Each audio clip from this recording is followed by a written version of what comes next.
Ahora vamos a comenzar con un nuevo tema que es la correlación. La correlación no es más que una función que mide qué tan semejante es una cosa con otra, qué tan correlacionadas. Entonces, específicamente, en una serie de tiempo, si se le elimina la tendencia, la estacionalidad, solo queda la parte aleatoria. Allí es donde está el meollo del asunto, de la simulación. O sea, ¿cómo uno hace para modelar esa parte? Aquí dice que dicha componente no es fácil de modelar. Esto, pues, si es un ruido aleatorio, hay una independencia en la secuencia de los valores. Es decir, el valor siguiente depende, no hay dependencia, depende muy poco o nada de su valor anterior. Sin embargo, uno puede hacer una medida de correlación, a ver si qué tan correlacionados o no están los datos, y con esta función de correlación generar una función o un valor, valores aleatorios que sean semejantes. O sea, no, por supuesto no va a describir la misma secuencia, pero las diferencias entre un valor y otro van a poder ser simuladas o emuladas. Antes de empezar con todo esto, vamos a definir lo que es una expectación o un valor el valor más esperado. Vamos a definirlo con la letra E de un valor X, o sea, cuál es el valor más esperado que un valor X, que en una secuencia de variables aleatorias o una secuencia de variables no es más que la media la media de la población, que vamos a llamarla U. Con esto también podemos definir lo que es la desviación cuadrada, que es la diferencia entre un valor dado con su media elevado al cuadrado, o sea, cuál es el valor más esperado. Y eso lo vamos a conocer como sigma cuadrado de X. Otra cosa que vamos a definir son la covarianza entre dos variables X y Y. Vamos a definirlo con la letra gamma, el cual va a ser igual al producto entre la diferencia entre el valor y la media de ambas variables. Y esta covarianza es una medida de la asociación lineal entre dos variables, o sea, que están relacionadas, que tan asociadas están. Por supuesto, esto hay que tener claro que no implica causalidad. Causalidad quiere decir que algo se produce debido a esto. No, sencillamente qué tan asociadas están. O sea, algo no implica lo otro. Eso es todo. Además muestra que que tendencias semejantes contribuyen positivamente, es decir, si las dos crece o decrece de manera idéntica, o si son tendencias opuestas, o sea, una crece y otra decrece, o viceversa. Entonces, así podemos ver cómo están relacionadas. Si tenemos n pares de datos X y Z, la covarianza va a estar dada por la ecuación número 2. Ajá. Ahora bien, esto lo podemos ver gráficamente a través de una gráfica. Si los datos están expresados en el cuadrante izquierdo negativo, esto quiere decir que los dos contribuyen positivamente, o sea que los dos están decreciendo. Si están en un cuadrante positivo, entonces dependiendo del cuadrante donde se encuentre, uno puede determinar cómo están influenciados, y eso se puede ver gráficamente. Y R tiene una función para ver esas características. Si no existe una tal asociación lineal, la covarianza debe ser muy pequeña, es decir, no están muy relacionadas. Entonces ese número, y siempre esto hay que verificarlo gráficamente, porque puede ser que sea una distribución alrededor de un punto uniforme, entonces eso también va a dar una covarianza pequeña, pero no necesariamente implique una asociación lineal, opuesta o conjunta. En R podemos calcular la covarianza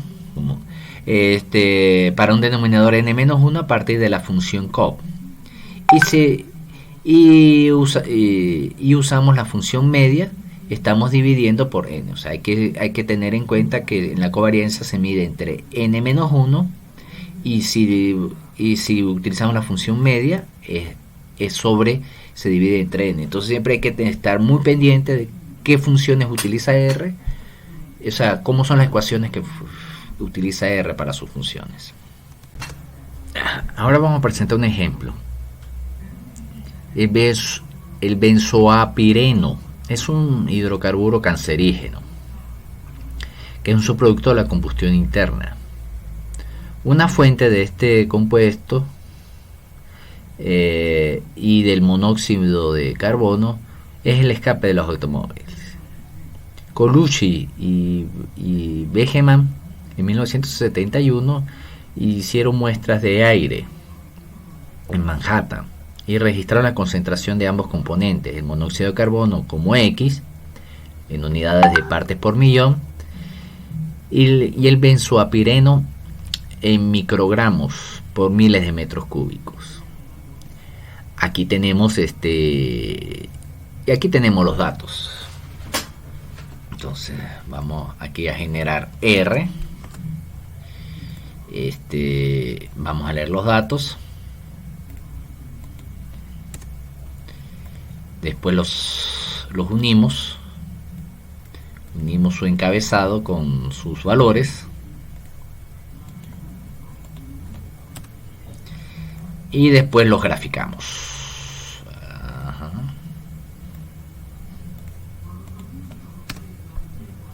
Aquí tenemos lo siguiente, aquí tenemos pues que este cuadrante y este cuadrante no están no están tan densamente ocupados. Específicamente nosotros podemos deberíamos encontrar esta gráfica, pero vamos pero nos faltan las líneas horizontales y verticales, pero ya lo vamos a hacer. Esto se hace con estas funciones que están acá. Perdón, es esta. Ajá. Estas funciones que están acá. Vamos a definir X y Y como... Vamos a definir X como la concentración de CO, Y como la concentración de benzoapireno y N como la longitud de X. Ajá. Y ahora vamos a generar las líneas que sean Y, la media de Y la línea X, y la media de X va a ser B. Entonces aquí tenemos la primera línea y la segunda línea que está acá.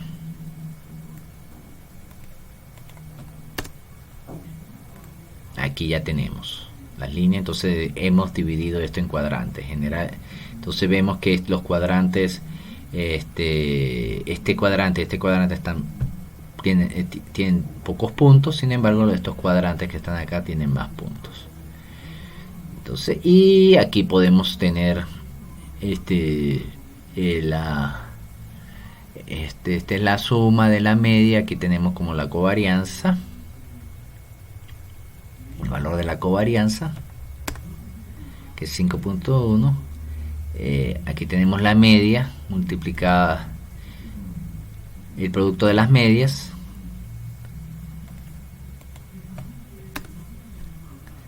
da muy parecido, y la covarianza ya calculada a través de la función.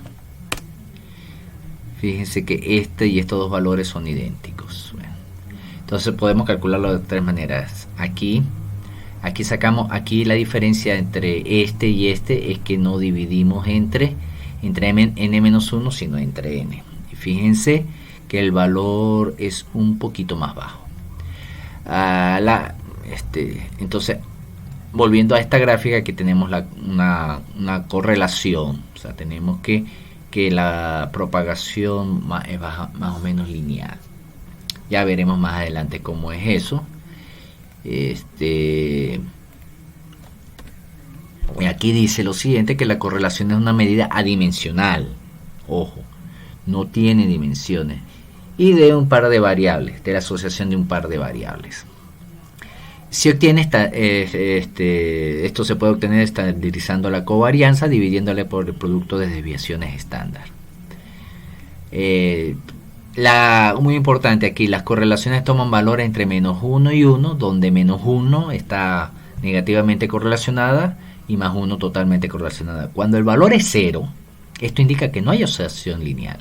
Y la correlación poblacional, o sea, que tan correlacionadas están dos poblaciones, vamos a definirla con la letra ρ y va a estar definida a través de las desviaciones estándar, como aquí sucede. Y podemos calcularla a través, en R se puede calcular a través de estos dos valores. Aquí tenemos la esperanza de los productos dividido entre sus desviaciones, o el gamma dividido entre las desviaciones estándar de ambos productos. Podemos hacerlo de esta manera, dividiendo la covarianza entre las desviaciones estándar. Me da 0,3550 y podemos sacarlo directamente de la función, que nos da que es totalmente idéntico. Bueno, ahora vamos a hablar un poco de ensamble y estacionariedad. Una función, una serie de tiempo va a estar dada por esta función, un conjunto de valores en el tiempo, el cual se le hace una estimación, el cual me va a dar una media. De ser constante, es decir, si tú agarras, si eso no va variando, no importando el número de valores ni en la posición de la serie de tiempo, se puede llegar a es lo que se llama estacionaria, que es una serie estacionaria, es decir, que este valor no va a cambiar en el tiempo. Entonces eso es una serie ergódica, o se supone que es ergodicidad en la serie. El ensamble lo constituye una población completa. Eso, si tenemos un modelo de series temporales, podemos simular más de una serie de tiempo. Es decir, si nosotros conocemos modelos, por supuesto podemos generar más de una serie matemáticamente. Sin embargo, con los datos históricos generalmente no se tiene esa ventaja. Generalmente solo se tiene un solo dato. Y con eso tenemos que elucidar las estructuras matemáticas para ver cuál es la tendencia y estimar la media en cada punto del valor observado correspondiente. En la práctica, ¿qué hacemos? Usamos en R usamos la función descompose, que nos descompone según el modelo que uno introduzca, cuáles son las tendencias y cuál es la estacionariedad de la serie, y nos queda la parte aleatoria, la componente aleatoria, que es lo que nos interesa modelar en este caso. Entonces en eso los modelos en series de tiempo van a tener una media constante en el tiempo. O sea, con esta función vamos a suponer que la serie es ergódica o tiene una estructura ergódica. Específicamente las series ergódicas son estacionarias, como ya se dijo, y su promedio no varía en el tiempo. Y la media va a estar dada por este ejemplo. O sea, cuando el tiempo tiende a infinito, me va a dar esto.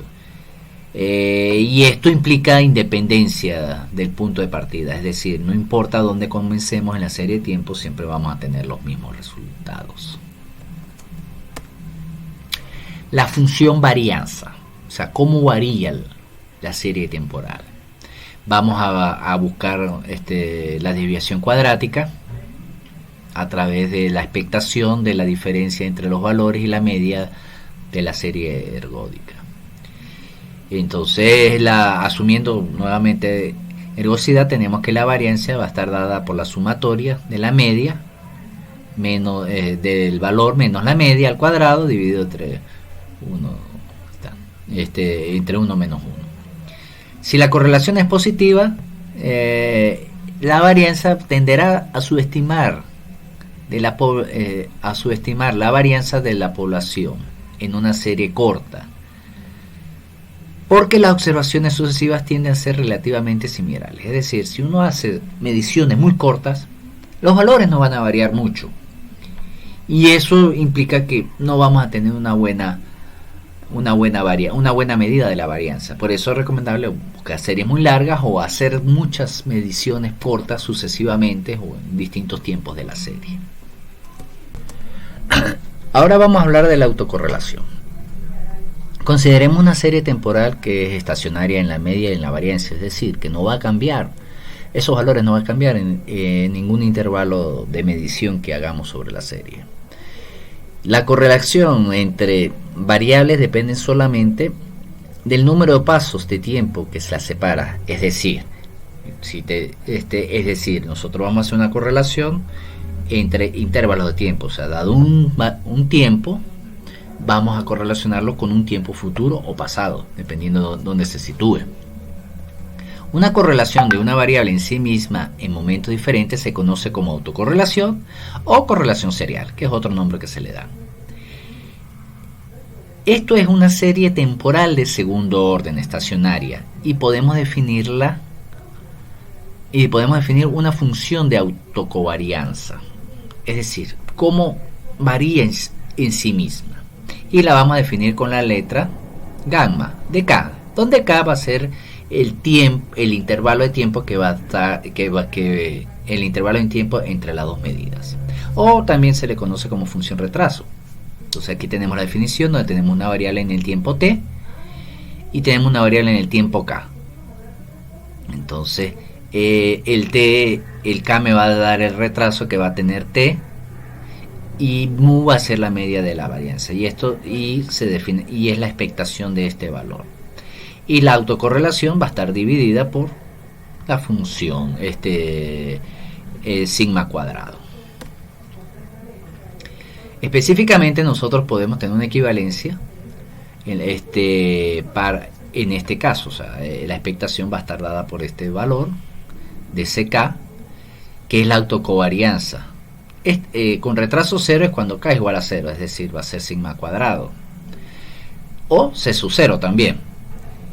Es la varianza calculada, esta es la varianza calculada con el denominador.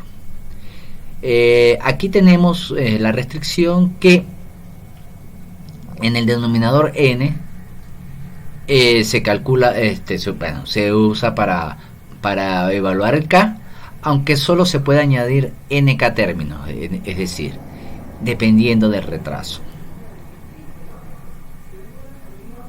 La adopción de esta definición obliga a que los valores de la autocorrelación estén entre -1 y 1.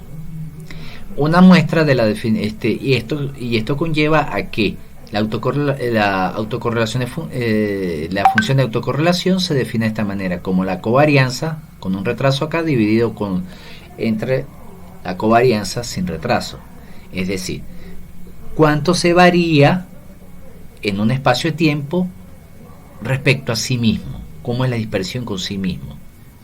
Entonces eso es lo que se dice autocorrelación de funciones, es decir, cuánto me parezco yo a mi anterior sistema. Vamos a hacer un ejemplo. Vamos a utilizar una serie temporal que mide las alturas de una ola. Esto se hace bajo condiciones de laboratorio, es decir, en un estanque, el cual tiene un dispositivo en el centro que produce unas olas. Y las señales son monitoreadas a través del emulador o el agitador. Entonces vamos primero a leer los datos. Aquí necesito borrar esto. Okay. Ya leímos los datos. Obviamente vamos a juntar, a unirlos, y después graficamos. Vamos a graficar primero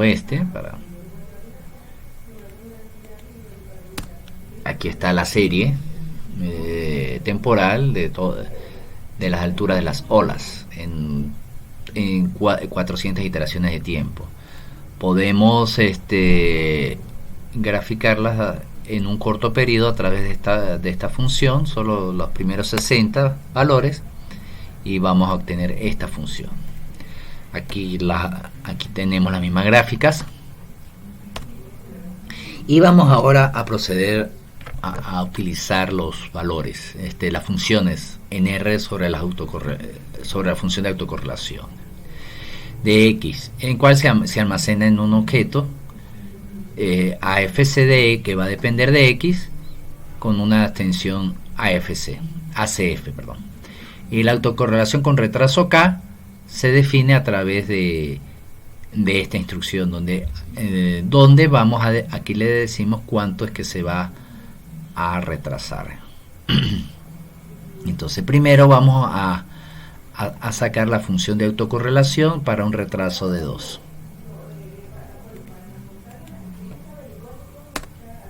Entonces me da 0,47. Aquí lo tengo escrito. Podemos dibujar una gráfica de dispersión correspondiente a cada correlación. Por ejemplo, para el retraso 1. Entonces vamos a graficar utilizando plot. Entonces para eso tenemos que definir el x y y. El x y va a ser igual desde 1 a 396. Y el otro va a ser desde 2 a 397. Es decir, vamos a tener un solo retraso. O sea, vamos a desplazar y vamos a verificar uno contra otro a ver qué tanta disparidad nos da. Y graficamos.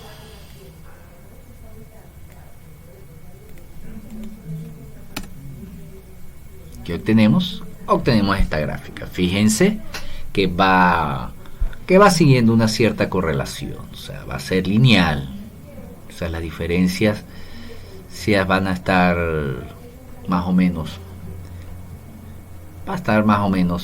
distribuidas. Entonces vamos a ver cómo es la correlación de esto. Las autocovariancias se obtiene añadiendo un argumento a la función ACF con esto. ACF, aquí tenemos los datos. El tipo va a ser covarianza con un retraso de 2. Entonces aquí lo tenemos. Y nos va a dar un valor altísimo de 33.000. Aquí tenemos la gráfica que ya se obtuvo anteriormente. Y aquí vemos que sí hay una covarianza significativa. Por supuesto, no nos va a dar entre 1 y 1 porque lo que estamos graficando es la covarianza. Ahora vamos a introducir una función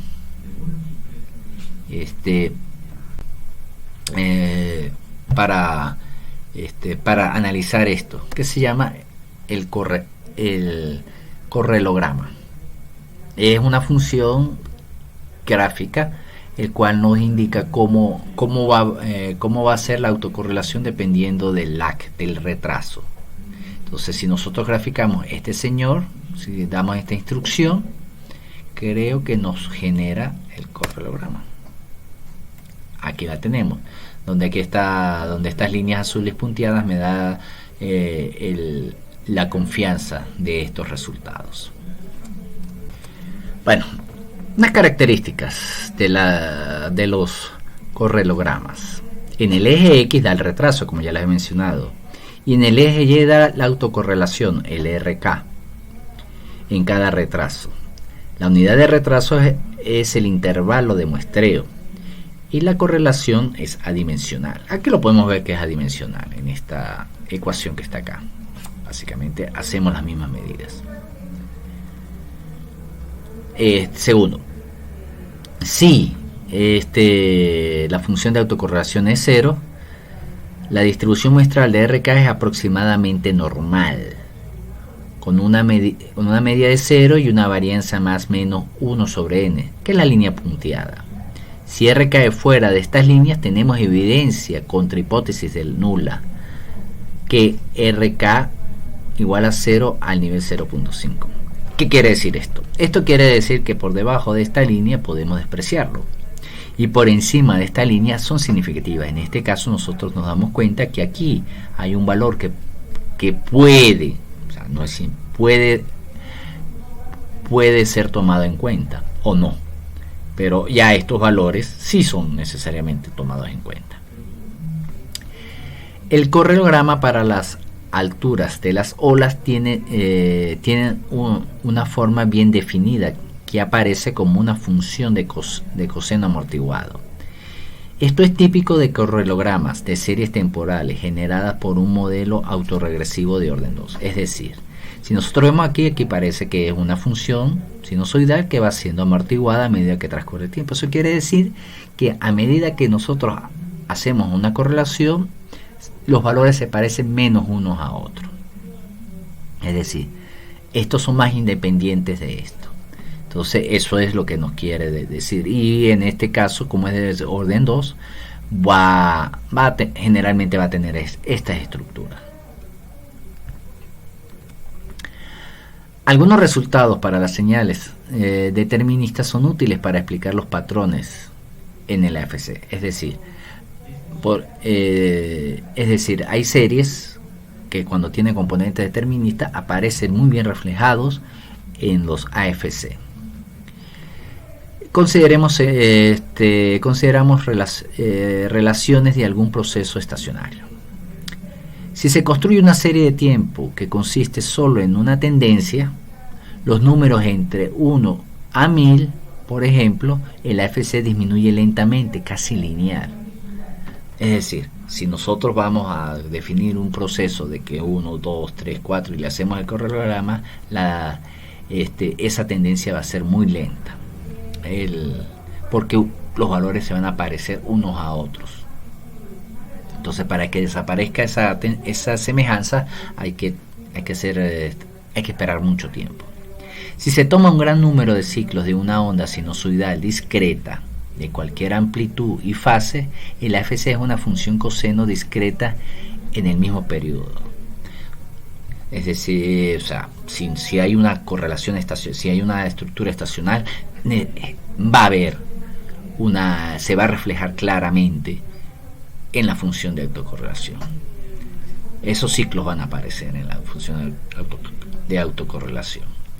Si se construye una serie de tiempo que consiste en una secuencia arbitraria de p números repetitivos, muchas veces el correlograma tiene un pico dominante en casi 1 para el retraso p.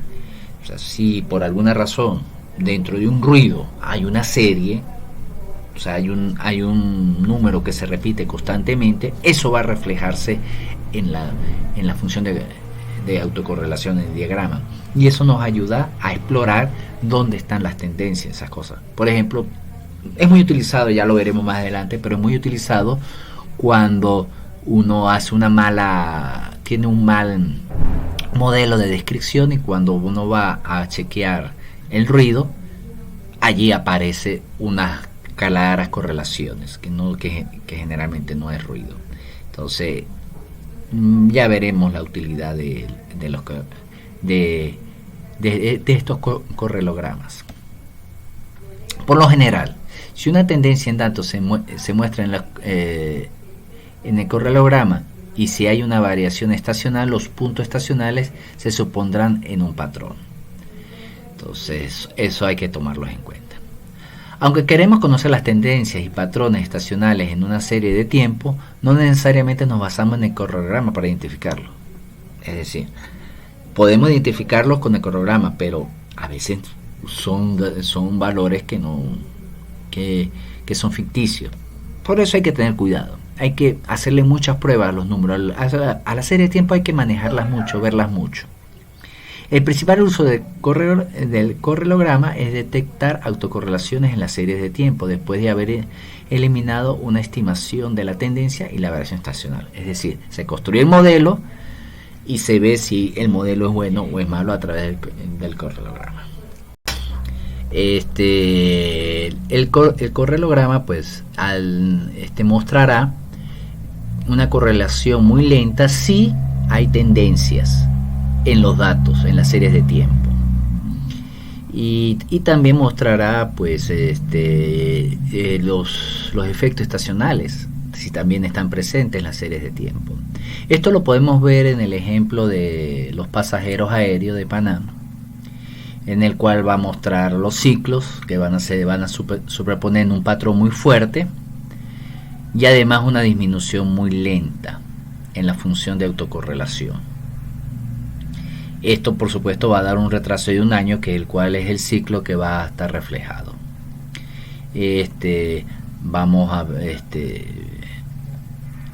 aquí lo podemos ver, este efecto, que tenemos una disminución extremadamente lenta y los ciclos muy bien definidos, aproximadamente de un año. Veremos si aquí podemos, si aún tenemos esta función cargada, si la tenemos, y aquí obtenemos la figura. Podemos trazar, hacer cosas con esta data. Vamos a adquirir la data, vamos a suavizarla y vamos a tratar de descomponerla. Primero adquirimos la data, hay passengers,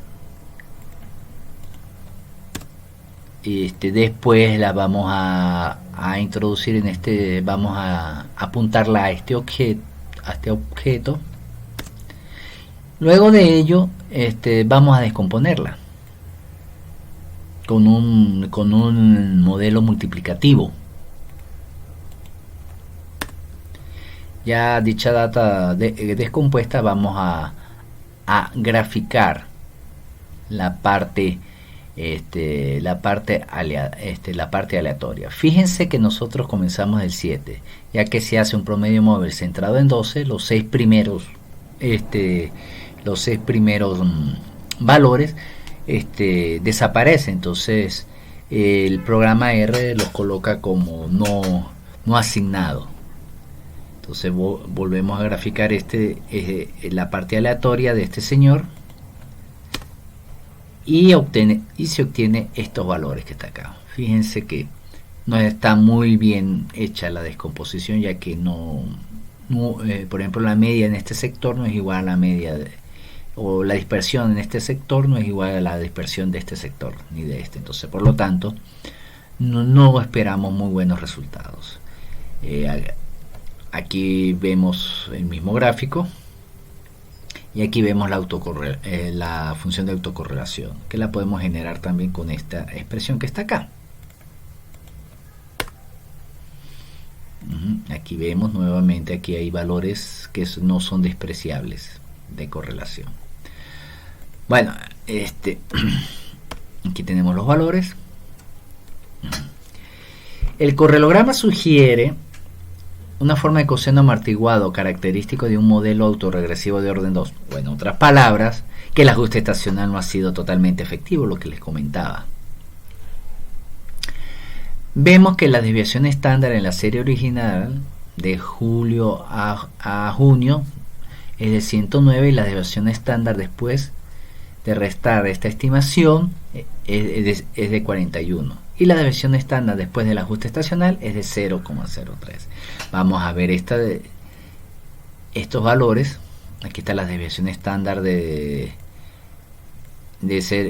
la función de 0 de 7 a 138, me da 109 como se decía. Aquí vamos a hacer la desviación estándar ya restándole la tendencia,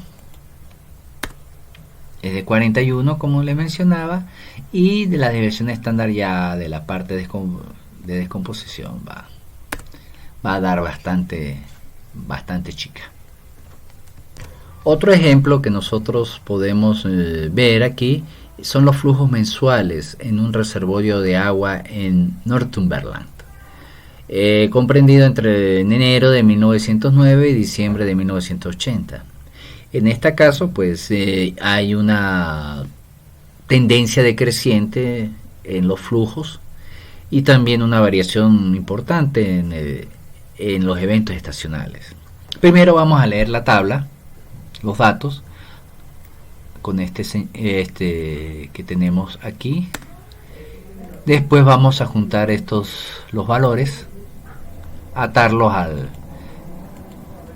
los nombres a sus valores, y después podemos ver cómo es la gráfica de estos señores. Y vemos, bueno, que hay una tendencia aquí, hay unos picos, pero pues se ve bastante se ve un poquito unos ciclos en esta gráfica. Ahora vamos a calcular el, la, la función de autocorrelación. A ver si me funciona. Esto no me va a funcionar acá. Vamos a ponerlo acá. Okay. Y obtenemos la función del correlograma. Aquí podemos ver lo demás separado. Aquí tenemos pues obviamente en el punto 0 siempre va a ser igual a 1. Después en el punto 1 va a decrecer, pero existe cierta correlación hasta el punto 3. Y aquí se va a mantener. Aquí hay algo esporádico. Puede ser coincidencia, puede ser cualquier cosa. Generalmente no recomienda tomarlo. Entonces aquí podemos ver la figura. Entonces aquí dice, en esta figura que nos dice lo siguiente: la tendencia y la variación estacional se ha estimado por regresión. La serie residual AdFlow que analizamos aquí puede razonablemente considerarse como una relación a partir de un modelo de series temporales estacionarias. La principal diferencia entre el método de regresión y el uso de Descompose es que el primero asume una tendencia lineal, mientras que en el segundo, en Descompose, solo suaviza las series temporales sin asumir ninguna forma particular de la tendencia. Es decir, bueno, Descompose llega y hace un promedio, en cambio en el otro asume una regresión lineal, que podemos ver acá. Que podemos ver acá. Otra cosa que nos dice el ejemplo es que estadísticamente hay un retardo de 1. Esto no lo podemos ver aquí en este valor. Ya no es tomado, esto ya está muy cerca del límite de confianza. La interpretación es que el flujo entrante del próximo mes es más probable que no esté por encima del promedio. Si el flujo de entrada este mes estará por encima del promedio de entrada, un artículo de este mes. Del mismo modo, si la afluencia de este mes está por debajo del promedio, es más probable que el flujo de entrada del mes próximo sea inferior a la media. El correlograma de las entradas ajustadas es consistente con un decaimiento exponencial. Sin embargo, dado los errores de muestreo para una serie de tiempo de esta longitud, las estimaciones de autocorrelación a mayores retrasos son poco probables que sean estadísticamente significativas. Lo que les decía acá. Por último, vamos a ver qué es la covariancia de sumas de variables aleatorias. Las propiedades de segundo orden para varios modelos de series temporales, es decir, propiedades aleatorias, se derivan usando el resultado mostrado en la covarianza. Es decir, sea x1 hasta y hasta xn y y1 hasta yn son variables aleatorias. Esto quiere decir que la covariancia de dos variables aleatorias que tenemos acá va a ser igual al producto de estas variables. El resultado nos dice que la covariancia de dos sumas de variables aleatorias es la suma de todos los posibles pares de covarianza. O sea, no importa la relación, la posición, siempre la covarianza va a ser la combinación de todos los pares posibles en estas dos sumas.